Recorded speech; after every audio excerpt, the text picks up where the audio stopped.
On this Indiana primary day, we have now seen Senator Ted Cruz going off like you really haven't seen him before, not only ripping into Donald Trump, but also blasting Fox News, accusing top executives of rallying behind the Republican frontrunner and pushing the narrative that Senator Cruz cannot win the party nomination. Here he was.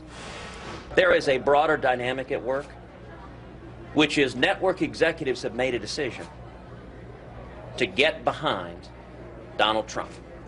Rupert Murdoch and Roger Ailes at Fox News have turned Fox News into the Donald Trump network 24/7. Now, Rupert Murdoch is used to picking world leaders in Australia and the United Kingdom, running tabloids. And we're seeing it here at home with the consequences for this nation. Media executives are trying to convince Hoosiers, trying to convince Americans the race is decided. You have no choice. You are stuck between Donald Trump or Hillary Clinton, either one of which is a horrific choice for this country. Let's talk about this with CNN's senior reporter for media and politics, Dylan Byers. And Dylan, you know, Senator Cruz attacking the media, that's nothing new. But watching him today, that attack seemed personal. Yeah, it is personal, and it's an interesting target, of course, because it's not the mainstream media, it's not the New York Times, the Washington Post, CNN, it's Fox News, and it's Roger Ailes and Rupert Murdoch.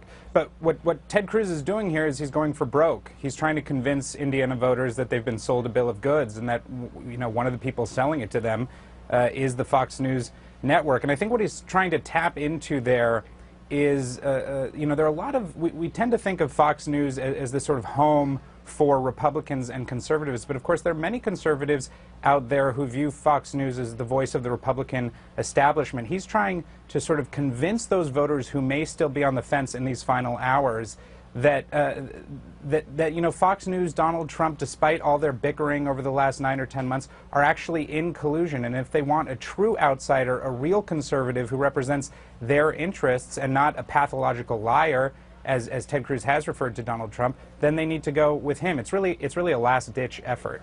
I'm not so sure, you know, that will change Hoosiers' minds, just having talked to folks in Indiana today these last couple of hours. Do you think, though, attacking Fox News could really hurt Senator Cruz in the long run? Well, in the long run, sure. I mean, in the short run, again, he doesn't really have a choice. But in the long run, yeah, it could prove very problematic. Look, let's think about what happens if Ted Cruz does not get the nomination, which is looking increasingly likely. Fox News is still going to be around come 2017 and beyond.